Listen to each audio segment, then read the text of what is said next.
Bismillah. Nereye geldim ya ben? Cennettesin evladım. Günahların ve sevapların hesaplanıyor. Zaten yerini biliyorsun. Yine mi ya?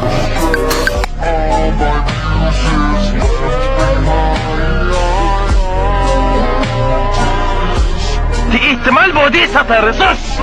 Şu senaryolarda bizi zengin yapsan olmaz mı ya?